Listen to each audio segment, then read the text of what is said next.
اللهم صل على محمد وآل محمد. اعوذ باللہ من الشیطان اللعین الرجیم. بسم اللہ الرحمن الرحیم. رب اشرح لی صدری ویسر لی امری واحلل عقدۃ من لسانی یفقهوا قولی.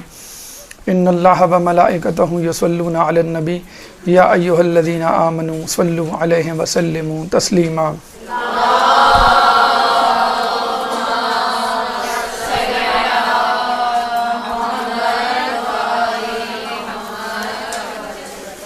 نجف اشرف کی زیارات کے حوالے سے ہماری گفتگو کا سلسلہ جاری ہے، اور اب تک کی گفتگو میں ہم نے حرم امیر المومنین حضرت علی ابن ابی طالب علیہ السلام اللہم صلی علی محمد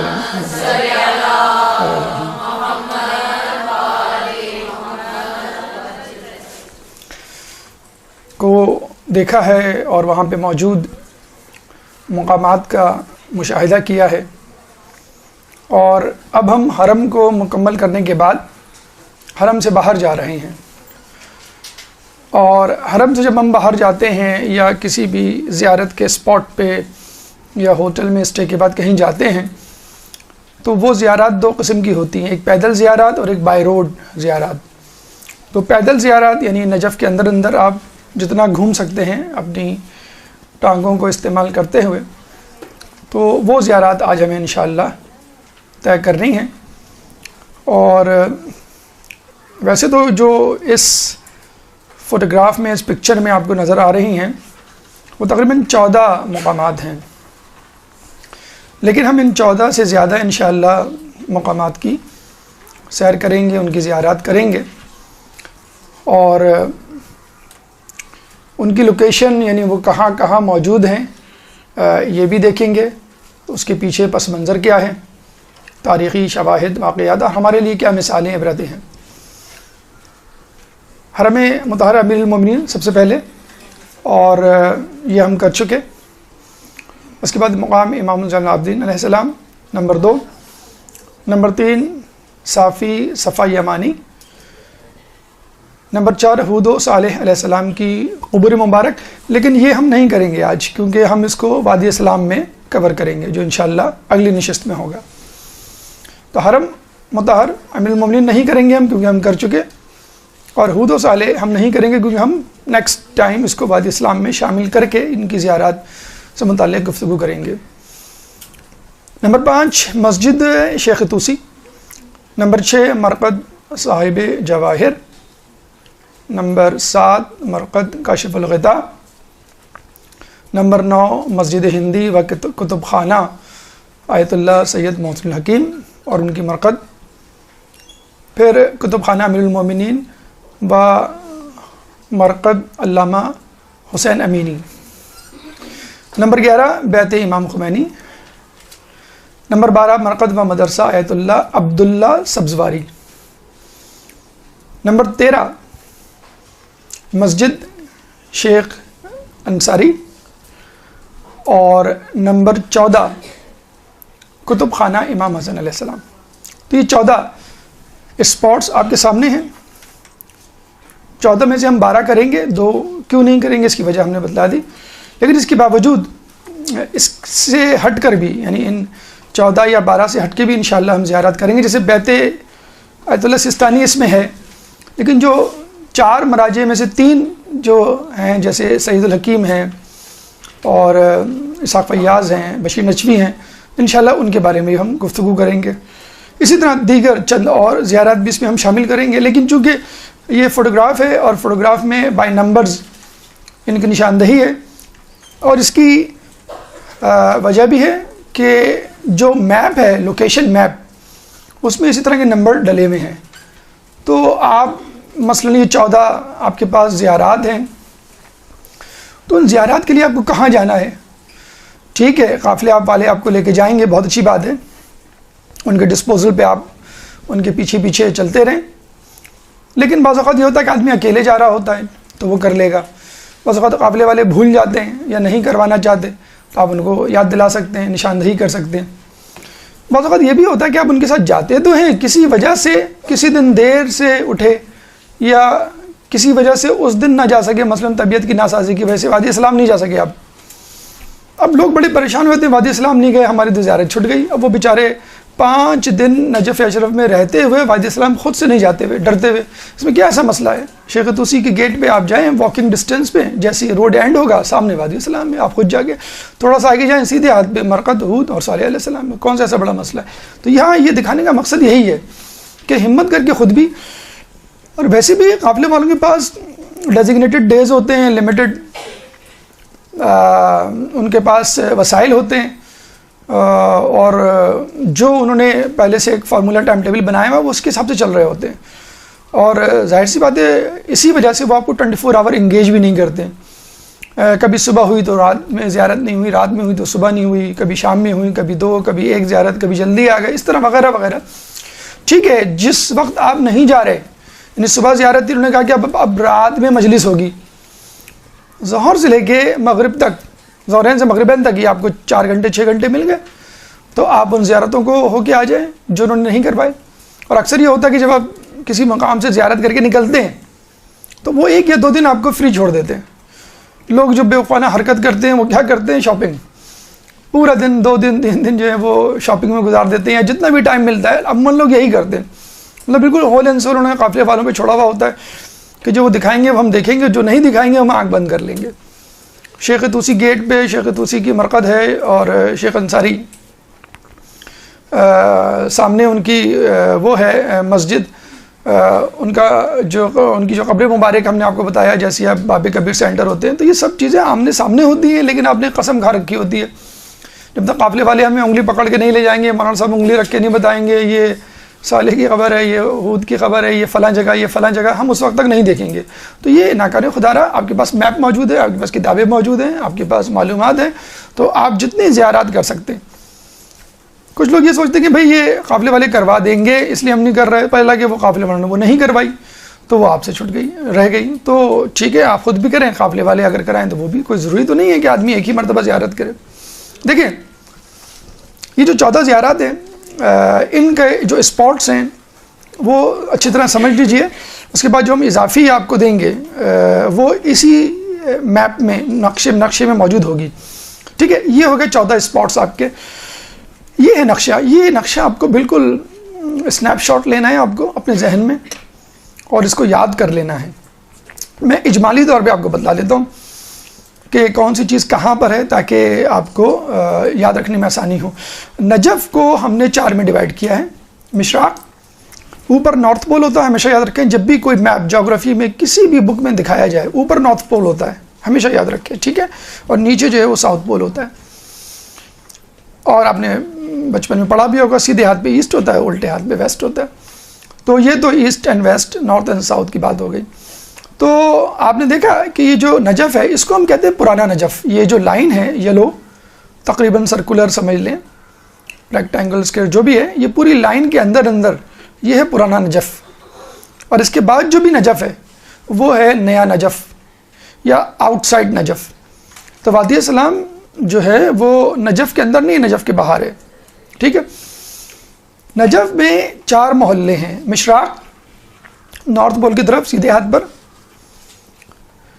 اور اگر آپ باب کبیر سے انٹر ہو رہے ہیں، ہم نے بتایا تھا باب کبیر وہ باب ہے کہ جب آپ انٹر ہوں گے تو جب آپ مولا کی مرقد پہ جائیں گے تو آپ پائندی سے انٹر ہوں گے، اسی کو آپ اپنا 0 پوائنٹ یا ریفرنس پوائنٹ بنائیں. ٹھیک ہے، دیکھیں یہ میں آپ کو بتاتا ہوں. یہ سوق کبیر، سوق الکبیر، بڑا بازار، اور اسی حوالے سے دیکھیں لکھا ہوا بھی بازار بزرگ، اور اسی نام کی وجہ سے، اسی بازار کی وجہ سے یہ جو گیٹ ہے، یہ والا گیٹ، یہ والا، دیٹ از کالڈ باب کبیر. یہی ہم نے آپ کو بتایا تھا، یہیں سے انٹر ہونا ہے آپ کو. ٹھیک ہے، اس کو ریفرنس پوائنٹ 0 پوائنٹ بنا لیں ہم، تو ہم کیا کہیں گے؟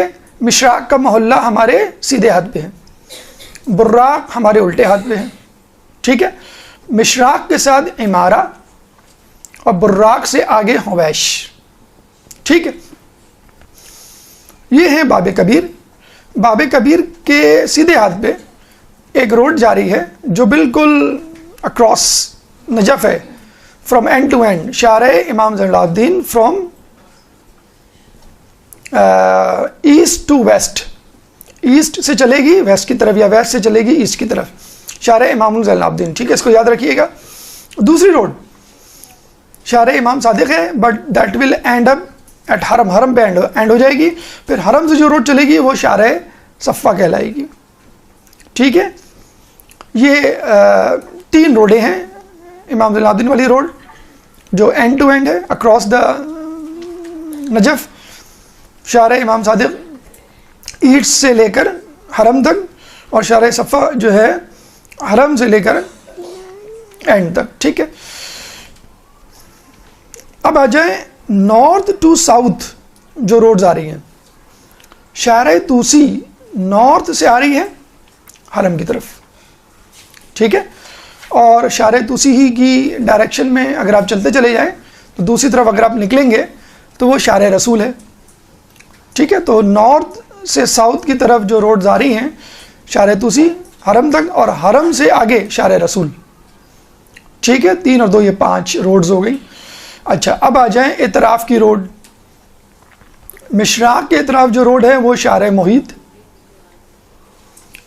اور شارع رسول سے آگے ہے شارع بنات الحسن،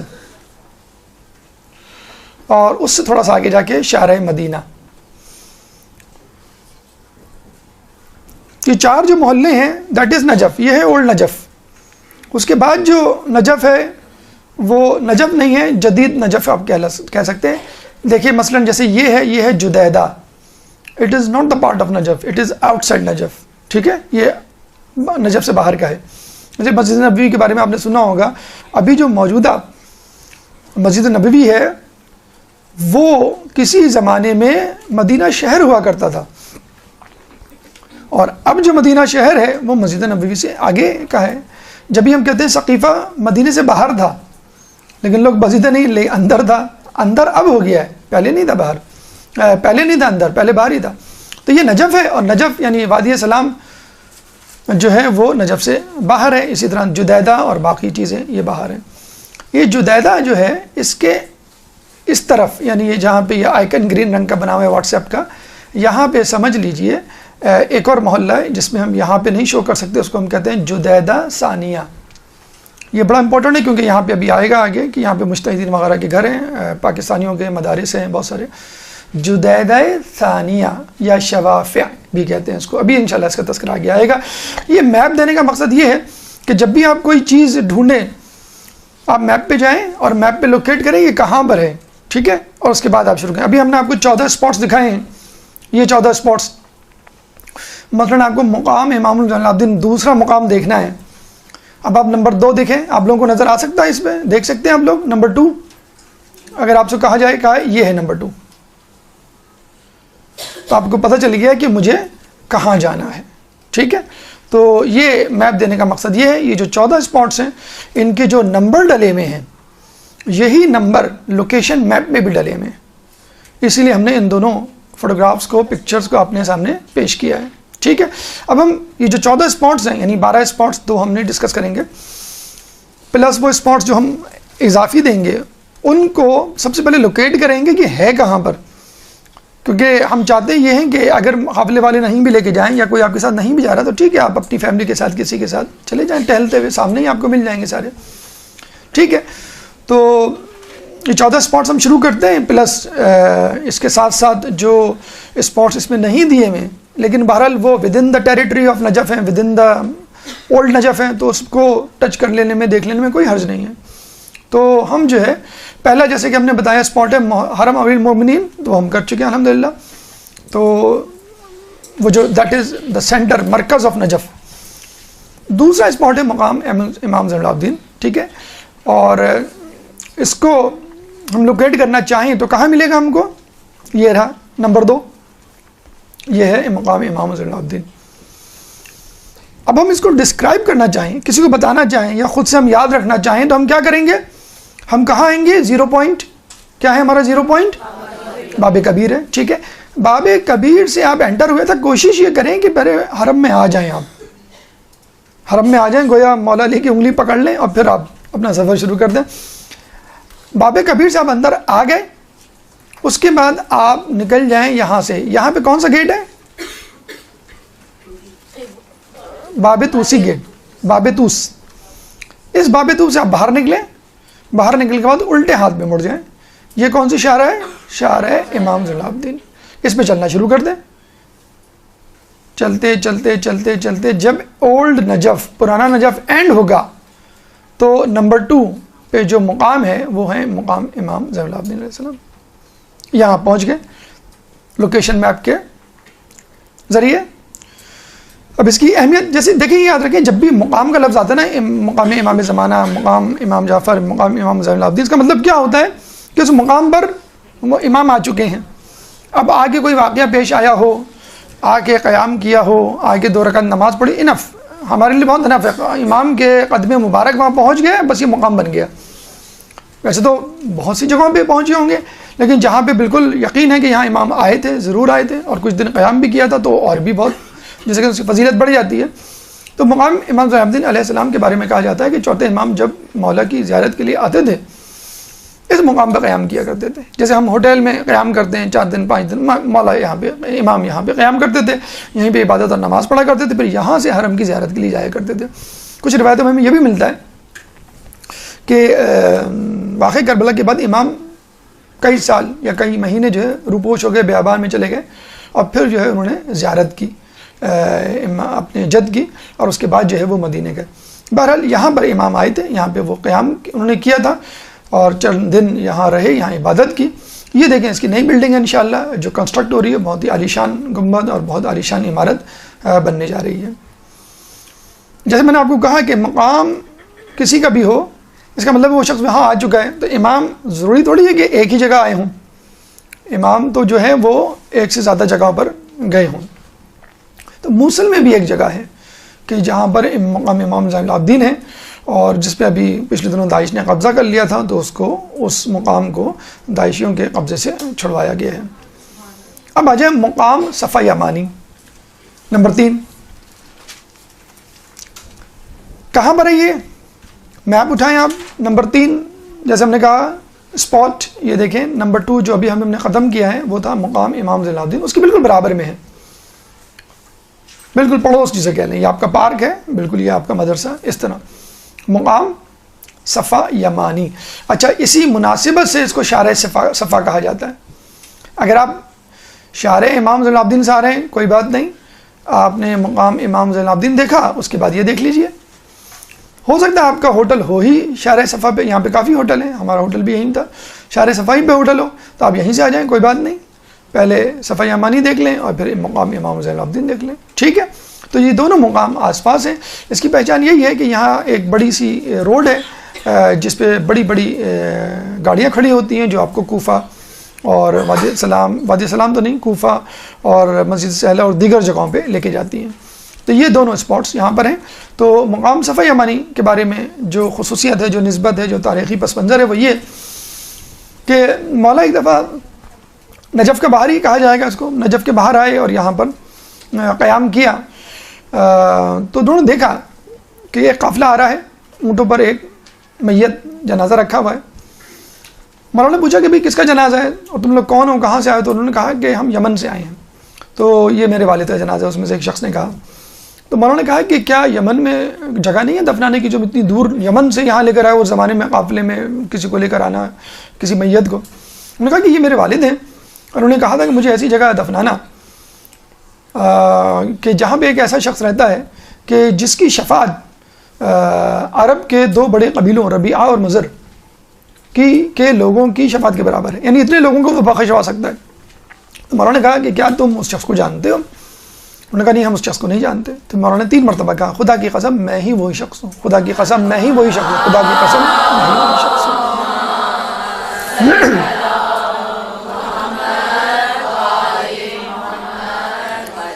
یہ اندر زری ہے اور یہ سامنے اس کا زیارت نامہ ہے. جو دوسری خصوصیت اگر آپ غور سے پڑھیں, جو بورڈ لگا ہوا ہے باہر, مقام امیر المومنین امام امیر المومنین علی ابن ابی طالب و مرقد عبد الصالح موالی, یہ اس کا اصل نام ہے, اسیب یمانی.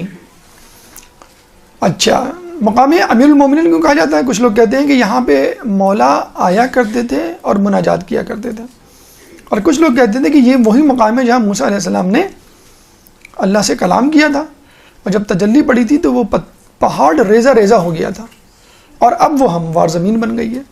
تو مولا وہیں پہ آتے تھے مناجات کرنے اللہ سے، جہاں پہ موسیٰ علیہ السلام پہلے آ چکے تھے۔ تو مقام امیر المومنین بھی ہے اور مقام صفا یمانی بھی ہے۔ نمبر 5، مرقد مسجد شیخ توسی، ہود و صالح ہے نمبر 4، جس کے بارے میں ہم نے بتایا ہے کہ وہ ہم وادی اسلام میں کور کریں گے۔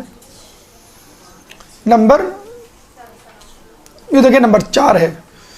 آپ لوگ چاہیں گے کہ یہاں سے ہم اتنی دور چلے جائیں پھر واپس آئیں؟ نہیں چاہیں گے نا، تو جو قریب قریب کی زیارتیں پیدل زیارت وہ ہم کر رہے ہیں۔ تو نمبر 4 آپ بعد میں کر لیے گا۔ نمبر 5 کہاں ہے؟ نمبر 5 یہ رہا نمبر 5۔ اچھا، یہ نمبر جو 5 ہے زیارت کا اسپاٹ، یہ ہے مسجد توسی، اور بڑی مظلوم مسجد ہے یہ کس حوالے سے کہیں گے کہ شاید ہی کوئی زائر ہو جو اس مسجد کو نہ دیکھتا ہو۔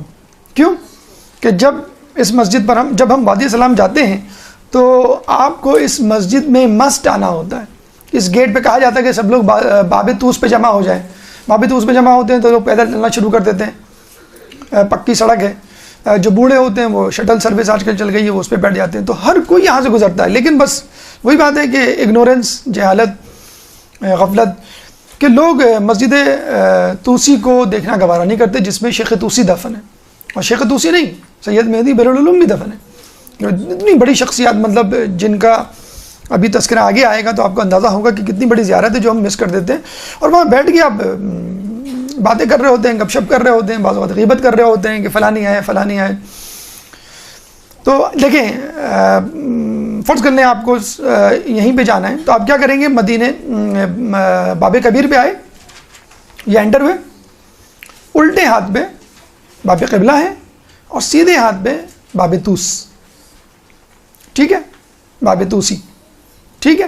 سیدھے ہاتھ پہ اگر آپ جائیں گے باہر روڈ پہ، اگر چلتے چلے گئے تو یہ تو آپ وادی اسلام پہنچ جائیں گے، یہ پورا وادی اسلام۔ نہیں، وہاں نہ جائیں آپ، پہلے بالکل باب طوسی پہ جو لیفٹ ہینڈ پہ 5 نمبر یہ نظر آ رہا ہے آپ کو، یہ ہے آپ کا مسجد توسی، مرقد توسی، یا اور مرقد سید بہرالعلوم، 3 چیزیں ہیں۔ اصل میں یہ کیا تھا؟ شیخ توسی کا گھر تھا۔ شیخ توسی یہاں پر آئے تھے، کہاں سے؟ کاظمین بغداد سے، اور یہاں رہے تھے۔ یہ گھر بھی تھا، ان کا مدرسہ بھی تھا، اور جب ان کا انتقال ہوا تو انہوں نے کہا کہ اس کو مسجد بنا دینا۔ انتقال سے پہلے وصیت کی کہ اس کو مسجد بنا دینا، تو ان کی وصیت کے مطابق اس کو مسجد میں کنورٹ کر دیا گیا۔ شیخ توسی محمد ان کا نام تھا، اصل نام، طوس کے رہنے والے تھے، طوس میں ثنا آباد کے۔ تو بزرگ شخصیت، بہت عالم شخصیت، نام ان کا شیخ پڑ گیا، جس طرح ہمارے یہاں سر جو کہا جاتا ہے پڑھانے والے کو۔ تو یہ آئے پہلے ایران سے ہجرت کر کے کاظمین میں انہوں نے شاگردگی اختیار کی، شیخ مفید کی، 5 سال ان کے شاگرد رہے، اور انہی کی رہنمائی میں انہوں نے کتاب لکھی معرکۃ الآراء، تہذیب الاحکام۔ تہذیب الاحکام کیا ہے؟ ہماری جو کتب 4 ہیں ان میں سے ایک کتاب۔ اس کے بعد شیخ مفید کے شاگرد شریف مرتضیٰ، جو کہ بھائی ہیں شریف رضی کے، سید رضی کے، آپ نے سنا ہوگا 2 کا نام، کاظمین میں ہیں، ان کی شاگردگی میں رہے، اور پھر ان کی شاگردگی میں کتاب لکھی استبصار، یہ بھی کتب 4 میں شامل ہے۔ تو ہماری 4 کتابوں میں 2 کتابوں کے مؤلف مصنف کون ہیں؟ شیخ توسی ہیں۔ یعنی 50% آف دا روایات، 50% آف دا نالج ہمارے دین کی کس سے آئی ہے؟ شیخ توسی سے آئی ہے۔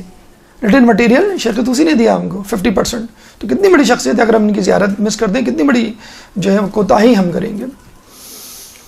جو ہماری 4 کتابیں ہیں اتفاق سے، وہ سب کے سب محمد نامی افراد نے لکھی ہے۔ تو ان 4 کتابوں کے لکھنے والے افراد کہلاتے ہیں محمد ثلاثہ۔ 4 کتابوں کے لکھنے والے کیا کہلاتے ہیں؟ ان کا نام ہونا چاہیے محمد اربا، تو نہیں ہے، کیوں؟ شیخ طوسی نے 2 کتابیں لکھی ہیں، تو وہ 3 محمد رہ گئے۔ اچھا وہاں پہ پھر جب سلجوقیوں نے حملہ کیا، چنگیزیوں نے حملہ کیا، اور بہت ہی خطرناک حملہ تھا، انہوں نے جو ہے سب کچھ جلا دیا۔ ان کے پاس 80,000 کتابیں تھیں سید مرتضیٰ عالم الہدیٰ کی دی ہوئی، 10,000 کتابیں ان کی۔ دیکھیے اس زمانے میں آپ 80 اور 10 90,000 کتابیں اپنے انٹرنیٹ پہ جمع کر کے دکھا دیں، آپ ڈاؤن لوڈ بھی نہیں کریں گے آپ، کہ بہت ٹائم لگ رہا ہے، بہت سستی کاہلی، کیا فائدہ کرنے کا۔ خرید کے لا کے رکھنا تو بہت بڑی بات ہے، خرید کے لا کے رکھنا۔ ہماری جو نجف کے عالم سے بات ہوئی تھی ابھی پچھلے دنوں، جو ہم گئے تھے، تو وہ بتا رہے تھے کہ میرے گھر میں 1 لاکھ مالیت کی کتابیں ہیں، ان کو اتنا شوق ہے ماشاءاللہ ابھی بھی کتابیں۔ بہرحال وہاں کی فضا ہی ایسی ہے، کہتے ہیں کہ نجف کی فضاؤں میں علم ہے۔ ایک دفعہ عالم دین پاکستان کے گئے اور کھڑکی کھول کے بیٹھے ہوئے تھے، بلکہ میں آپ کو نام بھی بتا دوں، ہمارے یہی ہیں انچولی کے غالب جوہری، کھڑکی کھول کے بیٹھ کے کسی نے کہا مولانا صاحب کیا کر رہے ہیں آپ، لو میں کھڑکی کھول کے کہا تم کو معلوم نہیں ہے یہاں کی فضاؤں میں بھی علم ہے، تو یہاں کی لو سے اور یہاں کی ٹھنڈی ہوا سے اگر سردی ہو تو نہیں ڈرو۔ سید مرتضیٰ عالم الہدیٰ کے بعد 12 سال تک مرجعیت کے انہوں نے جو ہے وہ فرائض انجام دیے، بہت بڑی مدت ہے جو انہوں نے گزاری۔ 448 میں یہ نجف آئے۔ نجف شہر تو چھوڑیں، قریہ بھی نہیں تھا، رہنے کی جگہ ہی نہیں تھا اس زمانے میں۔ لوگ آتے تھے زیارت کر کے، خشک تھا بالکل بنجر خشک، لوگ آتے تھے زیارت کر کے فوراً چلے جاتے تھے۔ یہ ان کا مرہون منت ہے کہ وہ آئے، جب وہ آئے تو علم کے پیاسے آ گئے۔ انہوں نے کہا ہم پانی کے پیاس برداشت کر لیں گے، علم کی پیاس نہیں برداشت کریں گے، ہمیں شیخ طوسی کے پاس جانا ہے۔ یہاں کے آباد ہوئے، ان کے درس میں ہزار اسٹوڈنٹ شامل ہوا کرتے تھے، 300 تو مجتہدین ہوا کرتے تھے، اور یوں سمجھ لیں کہ بالکل ایک میگنیٹ کی طرح انہوں نے کھینچ لیا تھا لوگوں کو۔ اور آپ کو معلوم ہے جب لوگ کسی جگہ جمع ہو جائیں تو کوئی ہوٹل بھی کھولتا ہے اس کے ساتھ، کوئی جو ہے وہ درزی کی دکان بھی کھولتا ہے، کوئی کھانے پکانے کی دکان بھی کھولتا ہے، کوئی پانی کے لیے بندوبست بھی کرے گا، تو وہ خود ایک دوسرے کی ضروریات جو ہے وہ حل کر رہے ہوتے ہیں۔ تو وہ ماشاءاللہ دیکھتے ہی دیکھتے شیخ طوسی کے آنے کی وجہ سے پہلی مرتبہ وہ ایک شہر میں تبدیل ہوا، اور حوزہ تو خیر بنا ہی، پہلی مرتبہ ہزار اسٹوڈنٹ، ہزار علماء اور 300 اس میں مجتہد، بہت بڑی بات۔ یہ ان کی مرقد ہے شیخ طوسی کی، جو کہ انہوں نے وصیت کی تھی کہ مجھے میرے گھر میں دفنانا اور میرے گھر کو مسجد میں تبدیل کر دینا۔ تو ان کا گھر جو ہے بیسیکلی وہ گھر ہے ان کا، تو وہ مسجد طوسی میں تبدیل ہو گیا، اور ان کی مرقد بھی یہیں پر ہے۔ یہیں پہ مرقد ہے سید مہدی بحر العلوم کی۔ اچھا یہ میپ میں الگ سے مینشن نہیں ہے، یہ ہم نے بتلا دیا کیونکہ بہرحال امپورٹنٹ شخصیت ہے سید مہدی۔ ہم نے دیکھیں بہت سارے علماء پڑھے ہیں، اور ہر عالم پہ ہم چونک جاتے ہیں، حیرت میں پڑ جاتے ہیں کہ کیا لوگ تھے اور کس طرح انہوں نے زندگی گزاری۔ لیکن جو عالم شاید سب سے زیادہ لوگوں کو حیرت میں ڈالتا ہے وہ ہے سید مہدی بحر العلوم۔ کس وجہ سے؟ آپ جملہ سن لیجئے پھر آپ کو اندازہ ہو جائے گا۔ جو سب سے زیادہ حیرت میں ڈالنے والے عالم دین وہ یوں ہیں کہ لوگ کہتے ہیں کہ سید مہدی بحر العلوم کو عرصے تک لوگ امام زمانہ سمجھتے رہے، کہ یہی ہے امام زمانہ۔ اتنا تقدس، اتنا علم، آپ اندازہ لگائیے کہ کسی غیر معصوم، کسی عام آدمی میں کوئی وہ کر لے کہ یہی امام ہے، یہی 12ویں امام ہے جن کا ظہور ہو گیا، یہ بتا نہیں رہے۔ آپ اندازہ لگا لیے کہ ان کے علم کا، ان کے تقدس کا، ان کی پاکیزگی کا کیا حال ہوگا۔ اور یقین کریں کہ اوائل سے، بہت بعد میں نہیں، اپنے اسٹوڈنٹ لائف سے ہی ان کو جو ہے وہ بحر العلوم کا جو ہے وہ لقب مل گیا تھا، اور اب تک ان کا خاندان وہاں آباد ہے، اور اب تک ان کے خاندان والے اپنے نام کے آگے بحر العلوم لگاتے ہیں۔ دیکھیں یہ ہوتی ہے انسان کی قابلیت، کہ اس کی قابلیت اس کا تعارف بن جائے، اور پھر اس کا نام اس کے خاندان والے، آنے والی نسلیں فخر سے لیں۔ مہدی بحر العلوم کہاں پر ہے؟ یہ تو ہم نے بتلا دیا کہ یہ جو 5 نمبر مسجد طوسی ہے، بس مسجد طوسی میں جو مرقد طوسی ہے اس کے ساتھ ہی ان کی بھی قبر مبارک ہے۔ ایک دفعہ جا رہے تھے اپنے اصحاب کے ساتھ، تو قافلہ دکھا، قافلہ جا رہا تھا، تو قافلے والوں کو روکا، ادھر آؤ، یہ کو بلایا، اس کے بارے میں حال احوال پوچھے، پھر اس کے افراد جو تھے اس کے حال احوال پوچھا، خاندان والوں کے حال، محلے والوں کے حال، شہر والوں کے حال۔ جب پوچھ کے آگے تو لوگوں نے کہا کہ یہ لوگ تو یمن کے ہیں، آپ تو یمن کبھی نہیں گئے، اور آپ ان کے محلے کے بارے میں ایسے پوچھ رہے ہیں جیسے آپ کافی عرصے وہاں رہے ہوں، بلکہ شاید وہیں سے آئے ہیں آپ یہاں پر۔ پیدا یہ کربلا میں ہوئے تھے، عراق میں. انہوں نے کہا کہ جب انہوں نے دیکھا کہ لوگ سوال پہ سوال کیے جا رہے ہیں، حیرانگی پہ حیران، انہوں نے خاموشی سے کہا کہ اگر میں کہوں کہ میں دنیا کے چپے چپے سے واقف ہوں تو یہ غلط نہ ہوگا. بتائیں، اتنا بڑا دعویٰ کہ میں دنیا کے چپے. اچھا، اس کا اب اس کا ثبوت بھی لے لیجئے. عراق میں جو اہم ترین زیارات ہیں ان کی دریافت، ان کا انکشاف کس نے کیا؟ سید مہدی بہر العلوم نے کیا. مسجد کوفہ کس نے دریافت کی کہ یہ مسجد کوفہ ہے؟ سید مہدی بہر العلوم نے. مولا علی کا گھر کس نے دریافت کیا؟ سید مہدی بہر العلوم نے. مرقد کمیل بن زیاد، سید مہدی بہر العلوم نے. مسجد حنانہ کا تعارف، سید مہدی بہر العلوم نے. ہود اور صالح کی قبریں جو کہ وادی سلام میں موجود ہیں، مطلب شاید 2 ہی وہ ہیں جن کے لیے ہم جاتے ہیں، ویسے اور بھی جگہ ہیں لیکن اہم ترین زیارات وادی سلام میں. تو ان کی نشاندہی کس نے کی؟ سید مہدی بہر العلوم نے. کیا تعلق ہے اللہ سے؟ کیا تعلق ہے امام زمانہ سے؟ کیا تعلق ہے غیب کے علم سے؟ پاکیزگی ہے، تقدس ہے.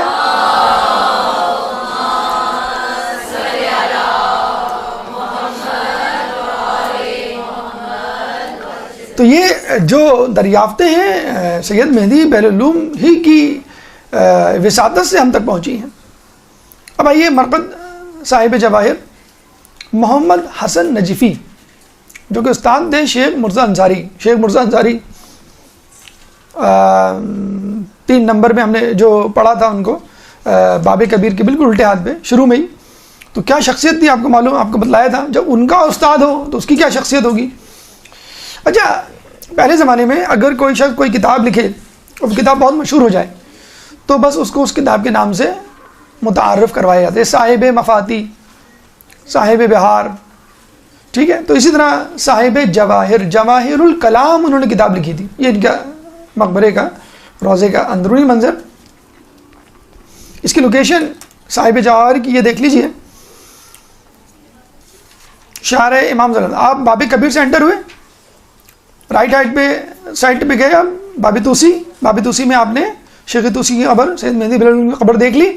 دونوں کے روضے آگے جائیں گے تو یہ ہے 6 نمبر پہ صاحب جواہر سید محمد حسن نجفی. استاد ہیں کس کے؟ شیخ مرزا انصاری کے. صاحب جواہر یعنی جواہر الکلام نامی کتاب. ان کے بارے میں کہا جاتا ہے کہ پہلی مرتبہ مرجعیت نے مرکزیت اختیار کی، یعنی یونانیمسلی، انڈاؤٹڈلی، بلا شبہ، بغیر کسی اختلاف کے اس زمانے میں یہ واحد مرجع ہوا کرتے تھے. آج کل کے زمانے میں بہت سارے مراجعین ہیں جو جس کو عالم سمجھتا ہے اس کی تقلید کر لے، لیکن اپنے زمانے میں پہلی مرتبہ تاریخ میں ہوا تھا کہ تمام کے تمام لوگ کسی ایک کی مرجعیت پر متفق ہو گئے تھے. اور اگر ایسا ہو جائے تو بہت اچھی بات ہوتی ہے. وسائل ایک کے ہاتھ میں ہوتے ہیں اور ان کی ڈسٹریبیوشن آسان ہوتی ہے، لیکن یہ کہ بشرط یہ کہ وہ سب کے نزدیک عالم بھی ہو. تو شیخ محمد حسن نجفی کی ایک کمال جو ہے ان کا وہ یہ ہے کہ اپنے زمانے میں مرکزیت انہوں نے دی. مطلب مرکزیت کیا دی، وہ خود اتنے بڑے عالم تھے کہ لوگ کسی اور کو ان کے سامنے تقلید کے قابل سمجھتے ہیں. جواہر الکلام ان کی کتاب ہے جس کے بارے میں ان کے شاگرد شیخ مرزا انصاری فرماتے ہیں جواہر الکلام اور وسائل شیعہ، یہ 2 کتابیں پڑھے بغیر کوئی آدمی مجتہد بن ہی نہیں سکتا. شیخ مرزا انصاری کتنے بڑے عالم. تو یہ ان کی کتاب تھی. آج تو ماشاءاللہ کمپیوٹر کا ایج گرو وہ ہے، ایک سی ڈی میں یہ پوری کتاب موجود ہے، پوری ایک سی ڈی میں. نور والوں کی سی ڈیز ہیں، آپ کو میں نے بتایا بھی تھا. نور والوں نے بہت ماشاءاللہ کام کر رہے ہیں. ایران کا جو پروگرام آفس ہے کمپیوٹرائز، کہ ایک سی ڈی میں ایک عالم دین کے تمام کام، ان کی تمام تصانیف جو ہے انہوں نے ڈال دی ہیں. تو جواہر الکلام 42 جلدوں پر مشتمل کتاب ہے. اور آپ کو معلوم ہے کتنے سال لگائے تھے انہوں نے؟ 32 سال. 32 سال میں 42 جلدوں پر مشتمل فقط ایک کتاب ہی کہیں گے اس کا، فقہ کی ایک کتاب انہوں نے تشکیل دی. اور جواہر الکلام اس کا نام صاحب جواہر پڑ گیا. تو آپ دیکھ لیجئے ہمارے جو علماء ہیں پوری زندگی لگا دیا کرتے تھے. 32 سال، آدھی زندگی تقریباً لگا دی آپ نے ایک کتاب کو لکھنے میں. اچھا، لوگ ابھی انشاءاللہ آگے مزید تفصیل سے تذکرہ آئے گا کہ لوگ عموماً یہ سمجھتے ہیں جو علماء ہوتے ہیں، جو طلباء ہوتے ہیں، جو علم دین سے وابستہ ہوتے ہیں، ان کو کوئی کام نہیں آتا. خواتین کے لیے بھی کہا جاتا ہے جو خواتین مدرسے جاتی ہیں ان کو گھر کام کی کوئی وہ نہیں، ان کے اکثر رشتہ ناتوں میں اس لیے پرابلم ہوتی ہے کہ یہ بس مدرسے کے چکر میں پڑی رہتی ہیں، کتابوں میں گھومی رہتی ہیں، ان کو ہوش ہی نہیں ہوتا گھر گرہستی کا، شوہر کا، نہ ماں باپ کا، بہن بھائیوں کا. تو اس طرح علماء کے لیے بھی کہا جاتا ہے کہ ان کو جو ہے بس اپنے زیارات کی، اپنے مجالس کی، اپنی عزاداری کی اور پڑھنے پڑھانے کی فکر رہتی ہے، گھر سے ان کو کوئی تعلق نہیں ہوتا. یا سوشل ایکٹیویٹیز تو ہوتی نہیں، جب گھر سے تعلق نہیں تو سوشل ایکٹیویٹیز کیا ہوں گی. تو یہ ہمارے علماء جو قدیم علماء تھے ان کا دیکھیں انداز آپ. نہ صرف یہ کہ علم دین پھیلاتے تھے، درس خارج دیتے تھے، کتابیں لکھا کرتے تھے، اس زمانے میں مسجد کوفہ جو ہے اس میں جو خدام حضرات ہیں ان کے کمرے اور ان کا رہائش کا بندوبست انہوں نے پہلی مرتبہ کروایا کہ یہ 24 آور یہاں پہ رہیں اور یہ مسجد کی حفاظت کریں. مسجد کوفہ میں مینار جو ہے اذان کا انہوں نے بنایا. مسجد سیلم میں خدام کے کمرے انہوں نے بنائے. روزہ مسلم و ہانی بن عروہ جو بڑی عالیشان مقبرے اس وقت نظر آتے ہیں، اس زمانے میں بالکل سمجھ لیں نامعلوم تھے یا لوگوں کو معلوم ہی نہیں تھا اور بس لوگ جاتے تھے اور آ جاتے. تو یہ باقاعدہ دونوں روزوں کو تعمیر کرنا جو ہے وہ ان کا کام ہے. 7 نمبر پہ مرقد کاشف الغطاء. کہاں ہے یہ؟ دیکھیے کاشف الغطاء بیسیکلی استاد ہیں کس کے؟ محسن نجفی کے. تو اس طرح بھی آپ کو آسانی رہے گی کہ 6 نمبر محمد حسن نجفی صاحب جواہر اور 7واں نمبر ان کے استاد کاشف الغطاء کا. حالات زندگی مالک اشتر ان کے آباء و اجداد میں شامل ہیں، مالک اشتر کے خاندان سے ان کا تعلق ہے. کتاب انہوں نے لکھی کشف الغطاء، اس وجہ سے ان کا نام کاشف جو ہے وہ کشف کرنے والے کو کہتے ہیں. اور دیکھیں ان کی مرقد پہ بھی لکھا ہوا ہے کہ صاحب کتاب کشف الغطاء، جس میں اصول بھی ہیں، عقائد بھی ہیں اور فقہ کی جو ہے مشکل ترین الجھنوں کو بھی انہوں نے سلجھایا ہے. بیت آیت اللہ سستانی 8 نمبر پہ، یہ بھی زیارت کا مقام ہے. دیکھیں زیارت کا مطلب یہ نہیں ہوتا ہے کہ کسی مرحوم کی قبر کی زیارت کی جائے. زیارت کسی زندہ کی بھی کی جاتی ہے، بلکہ زندہ کی جائے تو زیادہ بہتر ہے. وہی شخص اگر مر گیا ہو اس کی زیارت اس کی زندگی میں زیادہ بہتر ہے، معصوموں کی غیر معصوم. آپ جب نکلتے ہیں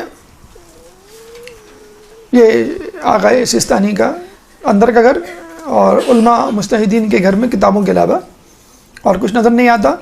اب کہیں جا کے انہوں نے کرسیاں ڈالی ہیں 4-5 سال پہلے، خود کچھ اپنی صحت کی وجہ سے کہ بہت زیادہ دیر بیٹھ نہیں سکتے، اور خود کچھ لوگوں کی وجہ سے کہ جو نیچے بیٹھنے میں ذرا پرابلم محسوس کرتے ہیں یا غیر مندوبین آ جائیں تو ان کے لیے، ورنہ اس سے پہلے وہ نیچے ہی کی ان کی نشست تھی.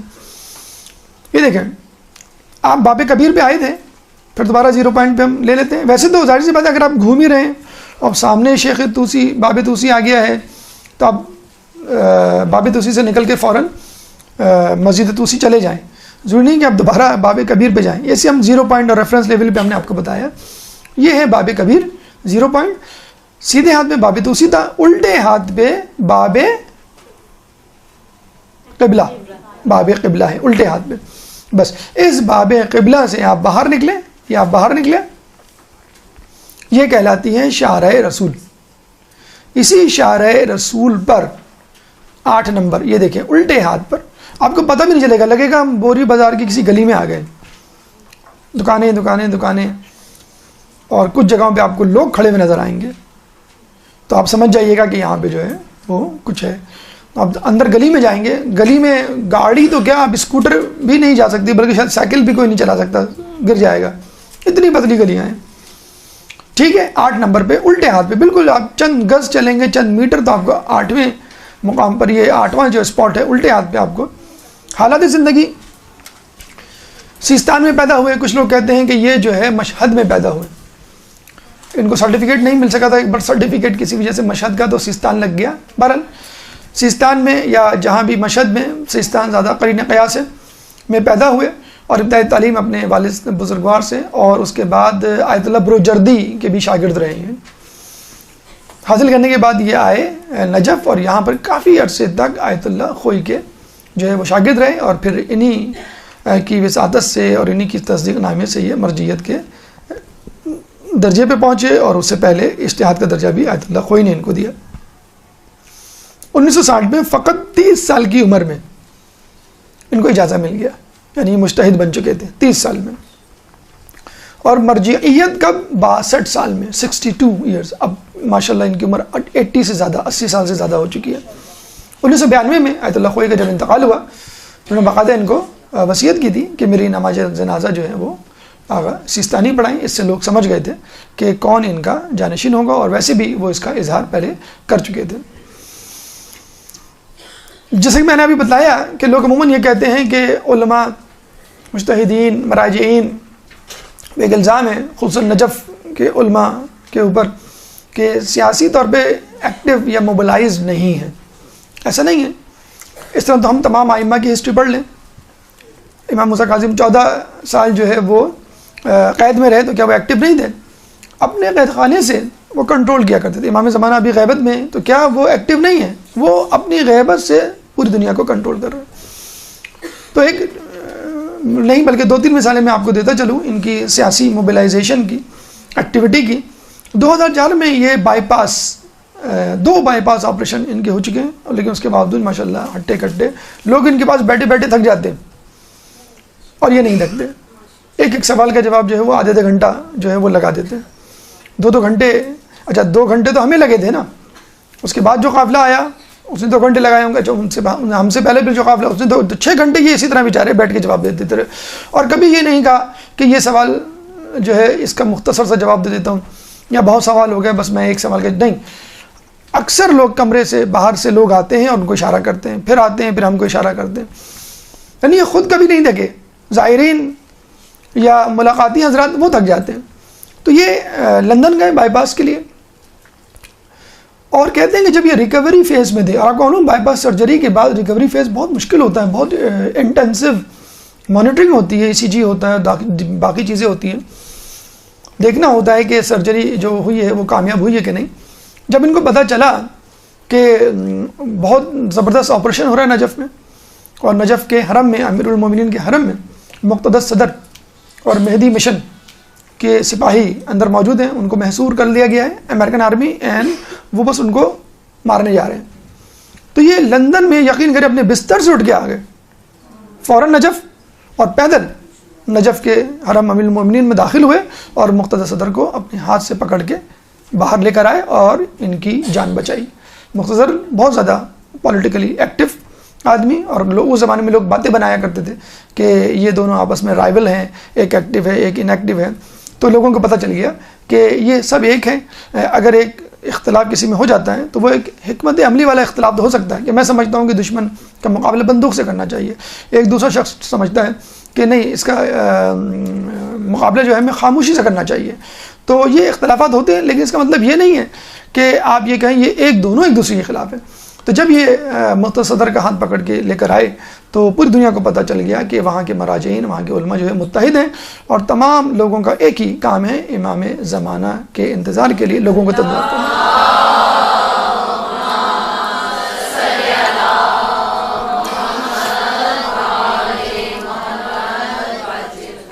مزید سیاسی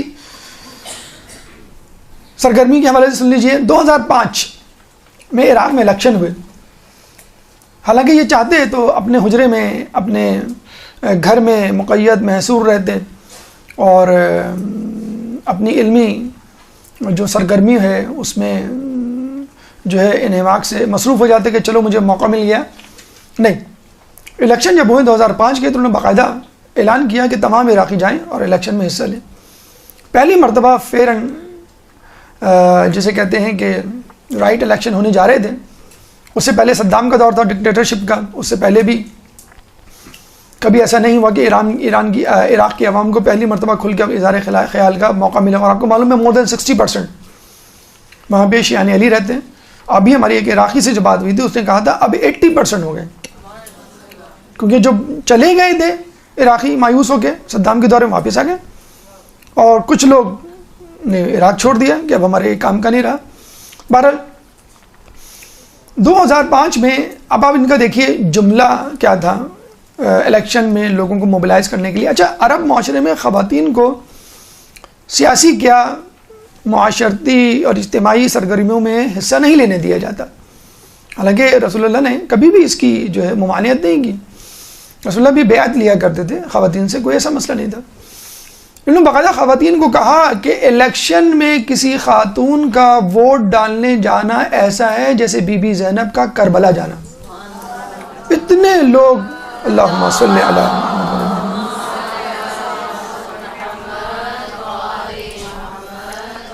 اتنے لوگ بالخصوص خواتین نے ووٹ ڈالا, اور نتیجہ حق میں نکلا کہ زیادہ سے زیادہ اس ووٹ ڈالنے کے نتیجے میں شیعہ امیدوار سامنے آئے, اور پہلی مرتبہ لوگوں کو احساس ہوا کہ عراق جو ہے وہ شیعہ علی کا, مولا علی کے ماننے والوں کا ملک ہے. 2014 کچھ عرصے سے آپ کو معلوم ہے داعش نے جو ہے وہاں پہ فتنہ پھیلایا ہوا ہے, بلکہ ابھی کل کی خبر بھی آپ لوگوں کے پاس پہنچی ہوگی, 40 سے زائد افراد شہید ہو گئے ہیں. سیریا میں, شام میں ایک بس پہ زوائرین پہ حملہ کیا ہے. تو داعش کی بڑھتی ہوئی سرگرمیوں کو جب انہوں نے بھانپ لیا تو انہوں نے کہا کہ اب وقت ہے کہ عملی طور پہ باقاعدہ لوگوں کو حکم دیا جائے. انہوں نے باقاعدہ فتویٰ دیا, ایک حکم دیا کہ تمام لوگ گھر سے نکل آئیں. اور ان کے فتوے کا کہتے ہیں اتنا اثر ہوا کہ عام آدمی تو چھوڑ, باقاعدہ علماء ابا قبا امامے میں گن لے کر مورچے پہ پہنچ گئے.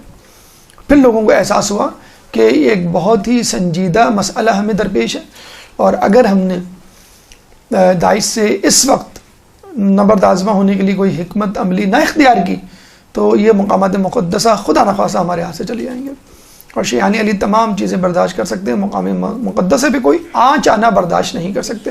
چنانچہ آپ نے دیکھا کہ کس طرح ان کو پسپائی اختیار کرنی پڑی. اکا دکا واقعات بہرحال ہر کوئی کر لیتا ہے, چوری ڈکیتی تو ہر محلے میں ہوتی ہے, لیکن یہ ہے کہ باقاعدہ ایک جو غالبیت نظر آتی تھی کچھ عرصے پہلے کہ یہ شیعیت خدا نخواستہ پورے عراق پہ قبضہ کر لیں گے, وہ اب بات ختم ہو گئی, بلکہ خود ان کے اپنے ٹھکانے ان سے خالی ہو چکے ہیں, مثلا موصل اور فروجہ وغیرہ.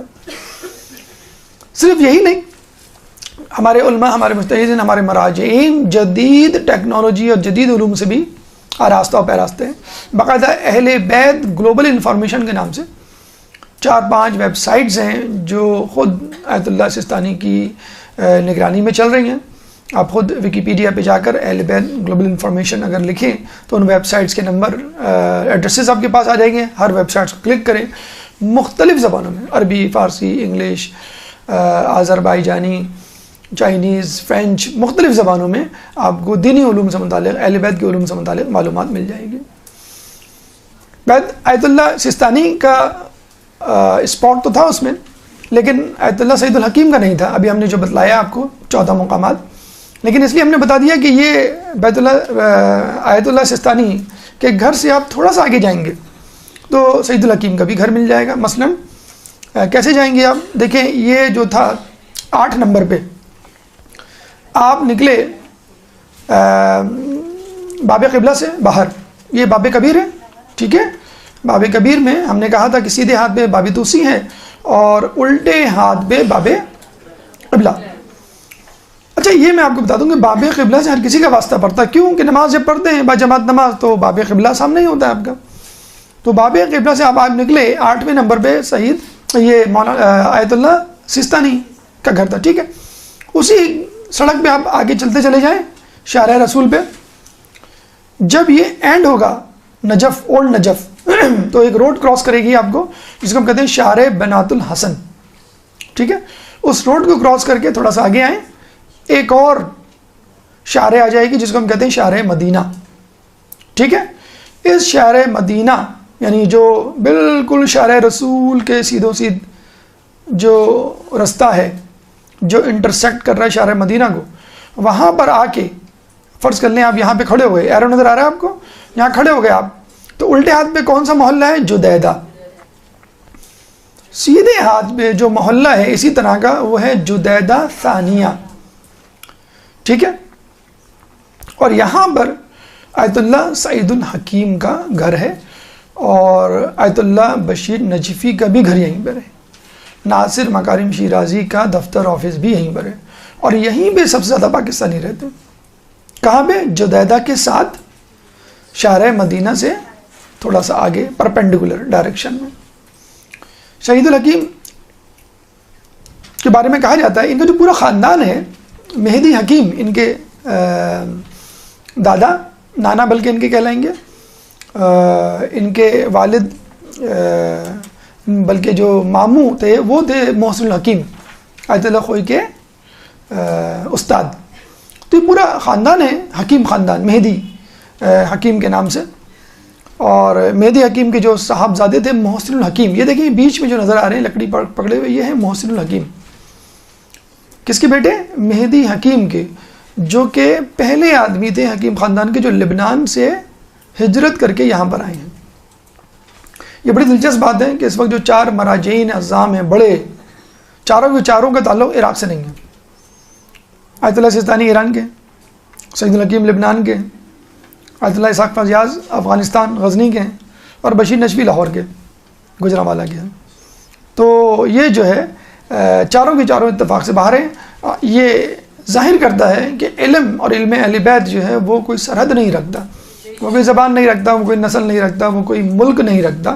بس ایک ہی بنیاد ہے، محب اہل بیت، حب اہل بیت، اہل بیت سے محبت.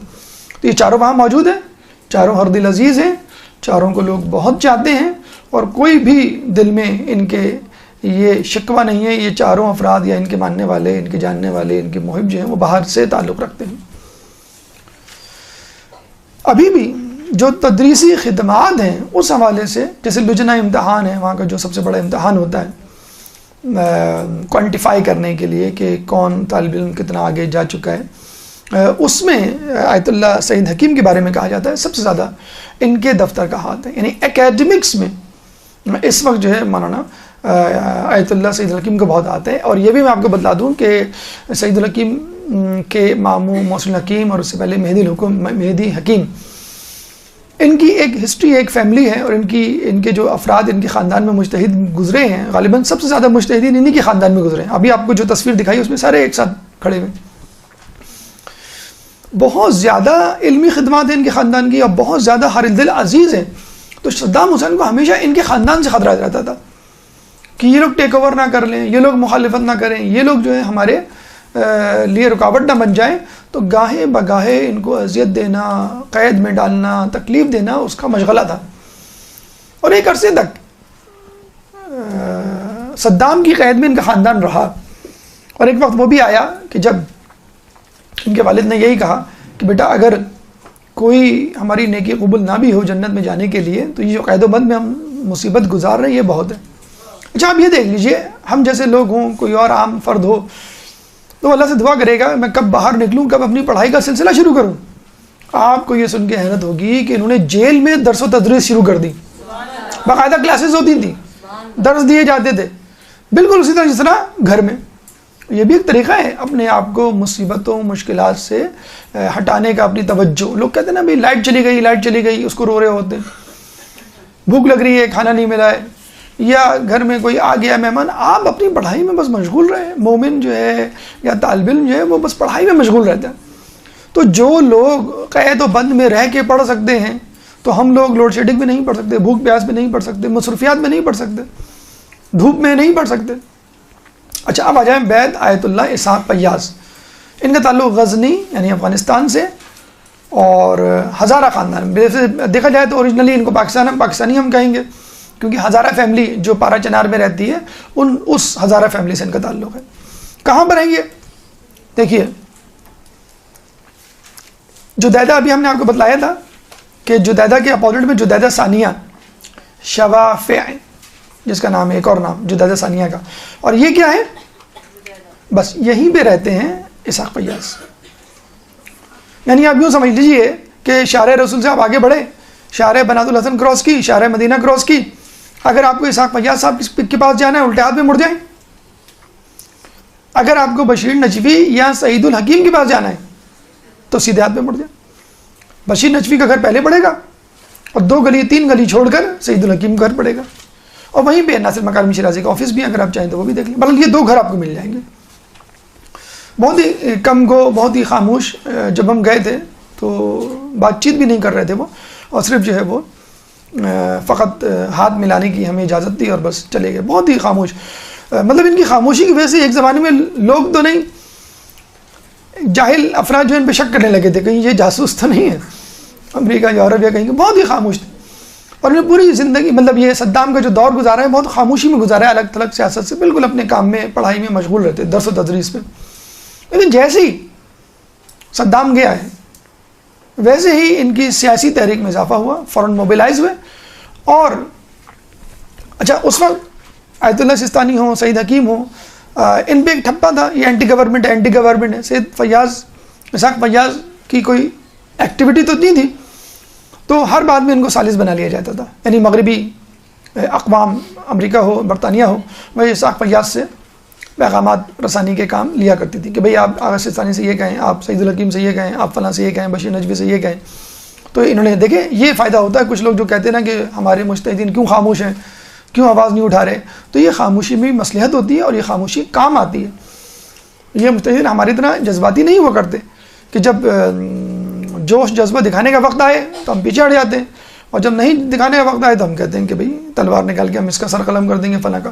تو انہوں نے کہتے ہیں سب سے زیادہ ان ایکٹیو تھے صدام کے دور میں، جن پہ شک کیا جاتا تھا، سب سے زیادہ ایکٹیو ہوئے اور آغا سستانی کا جو ہے کے لیے پل کا کام. اچھا کچھ لوگوں نے یہ بھی کہا کہ شاید یہ مرجعیت اعلیٰ کے لیے کوالیفائی کر رہے ہیں، مخالفت کریں گے. انہوں نے باقاعدہ سپورٹ کی آغا سستانی کی مرجعیت کے لیے، خود مرجع ہیں، ان کی بھی تقلید ہوتی ہے، لیکن مرجع ہونے کے باوجود آغا سستانی کی انہوں نے ہر پلیٹ فارم پہ سیاسی، علمی یا کوئی بھی ان کا فیصلہ ہو اس کی انہوں نے تائید و نصرت کی ہے.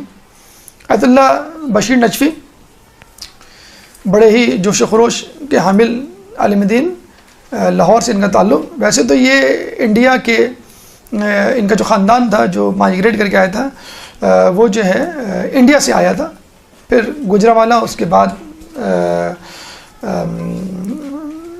جامع منتظر، ابھی جو ریاض حسین نجفی اس کے پرنسپل ہیں، بہت مشہور مدرسہ، سب سے پرانا غالباً پاکستان کا، وہاں انہوں نے ابتدائی تعلیم حاصل کی.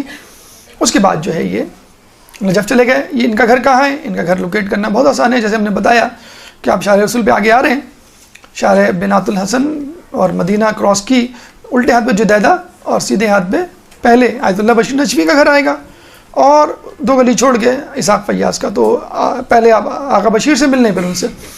عموماً ان کی جو ٹائمنگز ہوتی ہیں اسحاق فیاض صاحب کی، آیت اللہ بشیر نجفی کی، وہ صبح 11 سے 12 ہوتی ہے اور رات میں 8 سے 9.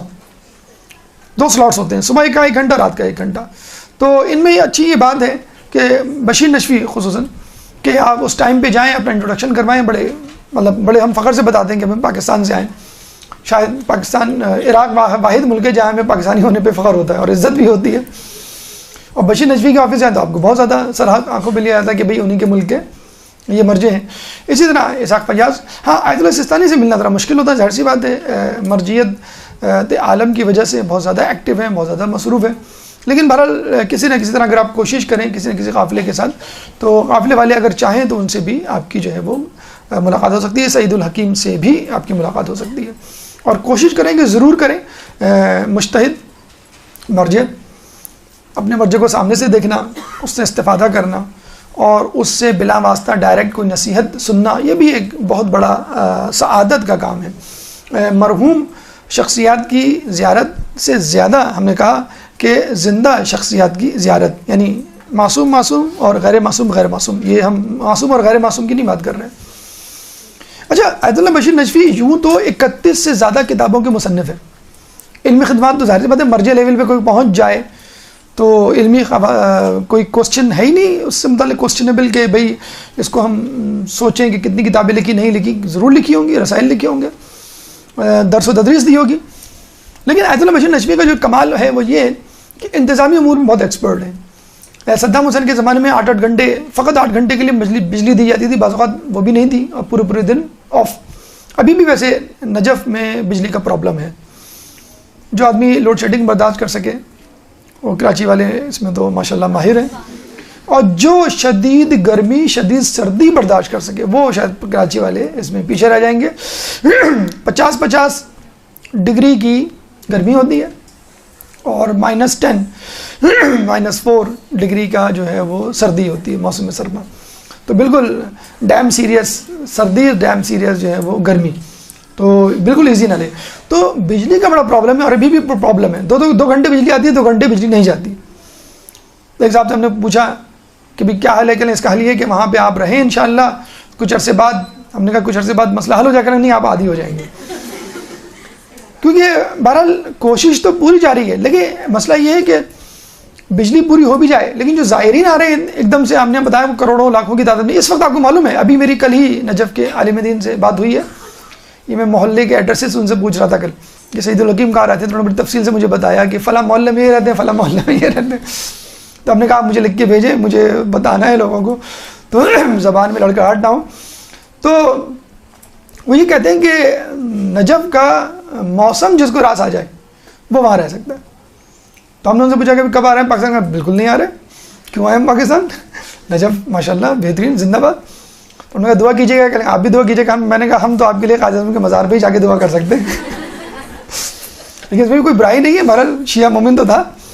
بہرحال تو بجلی کے حوالے سے ان کے بڑے کام ہیں، جنریٹرز کی فراہمی، طلباء کے لیے بجلی کا ان انٹرپٹیڈ مسئلہ کسی حد تک جو ہے وہ حل کرنا، یہ آیت اللہ نجفی نے اس معاملے میں بہت کام کیا۔ یہ باب قبلہ ہم نے جو بتلایا تھا آپ کو، کہاں پہ؟ یہ جو باب کبیر ہے الٹے ہاتھ پہ، ٹھیک ہے، یہ ہے باب قبلہ۔ اس سے آگے جو زمین ہے یہ بشیر نجفی صاحب نے خرید لی ہے، کس لیے؟ ایک ہسپتال بنانے کے لیے جس کا نام ہے امام علی ہسپتال، اور نجف کالونی۔ نجف کالونی میں 1000 سے زیادہ رہائشی گھر ہوں گے طلباء طالبات کے لیے فری، اور یہی ہاسپٹل انہی زائرین کو اور ان طلباء طالبات کو فری جو ہے وہ علاج معالجے کی سہولت دے گا۔ تو فی الحال ابھی پلاٹ لیا ہے، اس پہ کنسٹرکشن ہونا باقی ہے، دعا کریں اللہ تعالیٰ ان کے پروگرام کو جو ہے وہ پایہ تکمیل تک پہنچائے۔ ان کے انتظامی امور میں مہارت کو دیکھتے ہوئے آیت اللہ خوئی نے ایک دفعہ جب یہ علیل پڑھے تو اپنے مدرسے کا سارا انتظامی نظام ان کے حوالے کر دیا تھا کہ بھئی میں نے آپ کے انتظامی امور دیکھے نجف کے حوالے سے، ماشاءاللہ بہت پسند ہے، آپ میرے مدرسے کا انتظامی نظام سنبھالیں۔ تو ماشاءاللہ بڑی فعال شخصیت نجف میں، اور سب کے ساتھ تمام مراجعین آپ نے خود اندازہ لگا لیا وہ کس طرح ایک دوسرے کے ساتھ مل جل کے رہ رہے ہیں۔ یہاں تو ہم سر پہ ڈبل کر رہے ہیں، یہاں تو ہم نے گروپ بنائے ہوئے ہیں، ہم نے گروپ تشکیل دیے ہوئے ہیں، ہم فلاں عالم کے تم فلاں عالم کے، ہم فلاں مجتہد، ہم فلاں کی تقلید تم فلاں کی تقلید، یہاں پہ ہم لڑ رہے ہیں، وہاں پہ مراجعین جو ہیں وہ شیر و شکر ہو کے بیٹھے ہوئے ہیں۔ مسجد ہندی، حاجی خان محمد ہندی انڈیا کا رہنے والا، اس نے وہاں جا کے اس مسجد ہندی کو تعمیر کیا، لیکن مسجد کے ساتھ ساتھ جو اس کی خوبی ہے وہ ہے یہاں پر مرقد اور کتاب خانہ محسن الحکیم ہے۔ محسن الحکیم کون؟ آیت اللہ خوئی کے استاد، مہدی حکیم کے بیٹے صاحبزادے، مہدی خاندان جو ہے پورا، تو ان کی مرقد بھی ہے اور ایک بہت بڑا کتاب خانہ بھی ہے۔ یہ دیکھیں یہ کہاں نظر آئے گا آپ کو؟ بہت آسان ہے اس کو لوکیٹ کرنا۔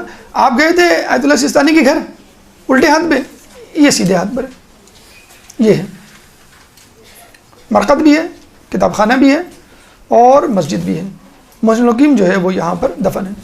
جسے میں نے بتایا کہ مہدی حکیم ان کے والد تھے، 1298 میں یہ نجف آئے۔ ان کے بیٹے محسن الحکیم جو ہے مرجع عالم بنے، اور اتنے بڑے مرجع عالم بنے کہ آیت اللہ خوئی جیسے شخص کے استاد، ان کے انتقال کے بعد آپ کو معلوم ہے آیت اللہ خوئی سمیت 14 مراجعین سامنے آئے ہیں۔ تو آپ اندازہ لگا سکتے ہیں کہ آیت اللہ محسن الحکیم کا جو ہے وہ مرتبہ مقام کیا ہوگا۔ یہ جو سعید الحکیم اس وقت مراجع اربعہ میں شامل ہیں، یہ ان کے بھانجے ہیں۔ موجودہ سعید الحکیم جو چوتھے مرجع ہیں، 1 of the 4، وہ محسن الحکیم کے بھانجے ہیں، اور ان تمام لوگوں نے سعید الحکیم سمیت قید و بند کی جو ہے وہ صعوبتیں برداشت کی ہیں۔ نمبر 10، اس کے ساتھ بھی بہت زیادہ ہم سمجھتے ہیں کہ زیادتی کی جاتی ہے مرقد علامہ امینی کے۔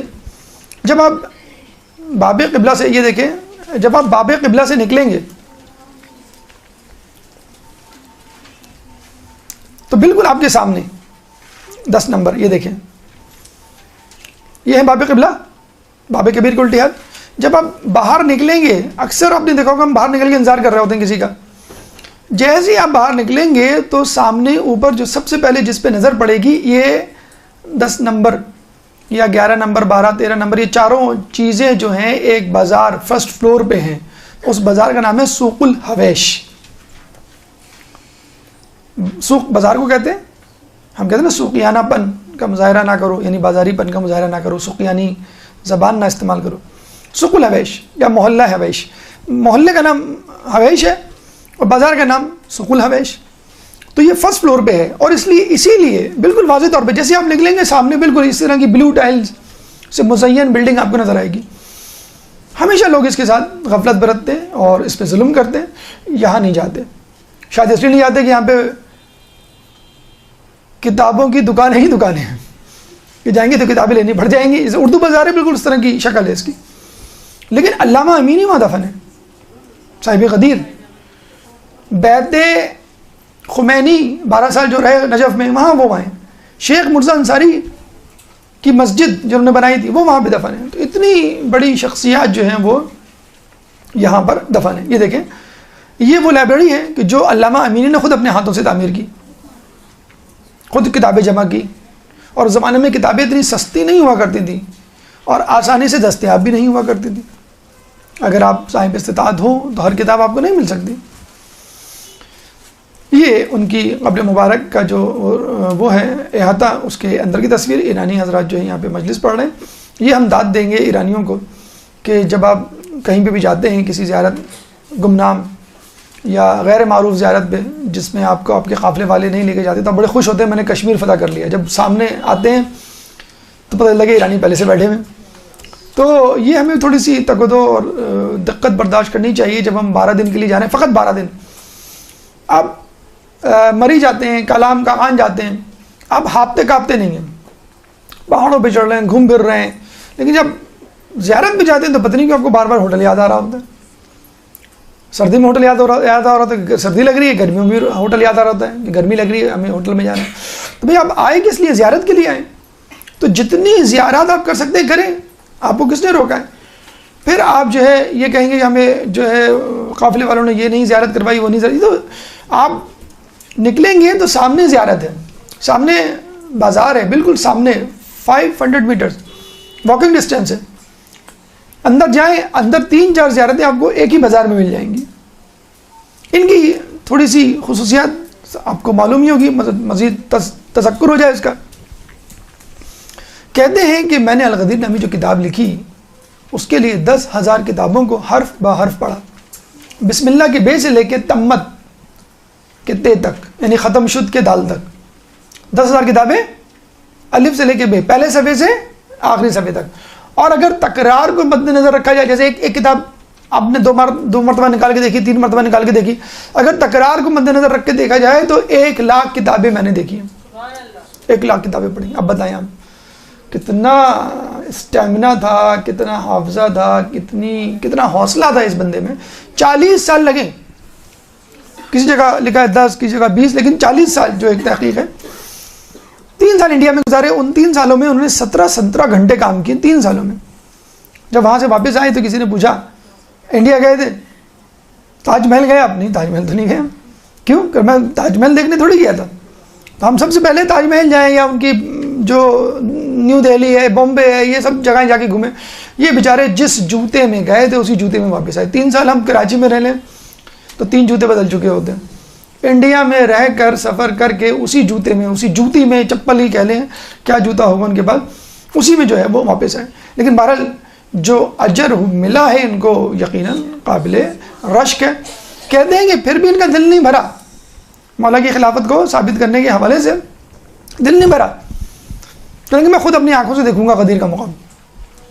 تو خود گئے مدینے، مکے. آپ کو معلوم ہے غدیر کا مقام تو مکے مدینے کا جو بائیفرکیشن ہے، جہاں پہ یہ رستہ ڈیوائیڈ ہوتا ہے مکے سے جب واپس آتے ہیں، وہاں پر ہے. اور وہاں پہ زیارات تو عام ہے ہی نہیں. آپ کو معلوم ہے غار سور ہے، غار سور کو چھوڑیں، یہ غار ہرا ہے، جنت البقیع ہے. کس طرح وہاں پہ جو خاک اڑ رہی ہے، کس طرح ویران ہے. بلکہ منع کیا جاتا ہے بدتمیزی سے. اب جب آپ جا رہے ہوتے ہیں کہ نہیں جاؤ، نہیں جاؤ وہاں. کیا جاؤ؟ آپ بیت اللہ میں کھڑے ہوئے ہیں، اگر آپ نے مقام ابراہیم کو ہاتھ لگا لیا، ہاذا شرک. میں نے کہا کیوں بھائی ہاذا شرک کیوں ہے؟ کہتے ہیں ہاذا جو ہے حدید. میں نے کہا ہاذا حجر. اگر یہ لوہا ہے تو یہ اینٹ ہے، یہ پتھر ہے، تو اس کو بھی ہاتھ نہ لگاؤں میں؟ کیا بیت اللہ کو بھی ہاتھ نہ لگاؤں؟ تو اس طرح آپ کو روکا جاتا ہے. تو وہ گئے کہ میں اپنی آنکھوں سے دیکھوں گا. اچھا، ایسے مقامات پہ جانے نہیں دیا جاتا یا روکا جاتا ہے.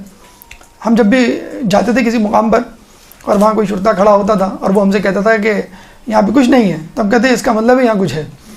جہاں کوئی کھڑا ہوا ہے، جہاں 2-4 لوگ کھڑے ہوں ڈنڈے ونڈے لے کر کہ یہاں نہیں ہے کچھ، مسجد سلمان فارسی تھی وہاں پہ جنگ خندق جہاں پہ ہوئی تھی، انہوں نے یہیں پہ کچھ ہے. تو پہرے لگے ہوئے، اب یہ بیچارے چلتے چلے جا رہے ہیں، چلتے چلے جا رہے ہیں. کہتے ہیں کہ ضعیفی بھی تھی، تھکن بھی تھی. اس تھکن کی وجہ سے وہ بیمار پڑ گئے، اور اتنے بیمار پڑے کہ وہ بیماری تھکن کی وجہ سے بیماری نہیں باقاعدہ وہ جان لیوا ثابت ہوئی.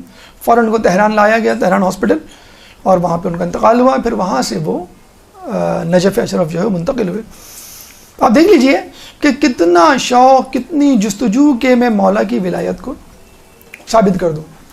کہتے ہیں کہ جب ان کا انتقال ہوا تو ان کے ایک دوست، ایک عالم دین ان کے بیٹے کے پاس آئے اور کہنے لگے کہ میں نے تمہارے والد کو اپنے خواب میں دیکھا ہے، اور دیکھا ہے کہ مولا جو ہے وہ حوض کوثر پہ لوگوں کو سیراب کر رہے ہیں، اور جب تمہارے والد آئے تو مولا نے پیالہ زمین پہ رکھ دیا اور آستینیں اوپر چڑھائیں اور اپنے ہاتھوں سے سیراب کیا. اور کیا دیکھیں دعا کیا تھی، بیض اللہ وجہک کما بیضت وجہی، کہ اللہ تمہارے چہرے کو اس طرح منور کرے جس طرح تم نے میرے چہرے کو منور کیا. اللہم صلی اللہ.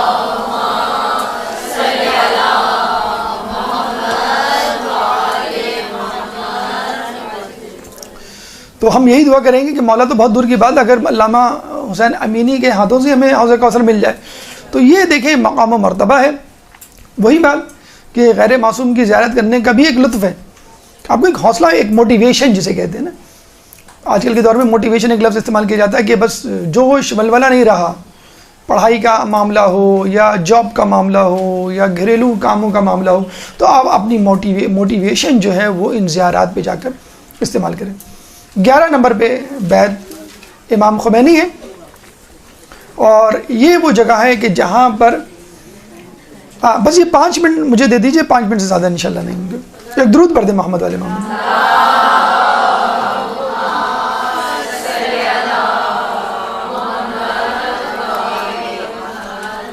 بیت امام خمینی یہ دیکھیں، جیسے ہم نے بتایا تھا یہ جو ہے محلہ حویش میں ہے، سوق الحویش جو بازار ہے.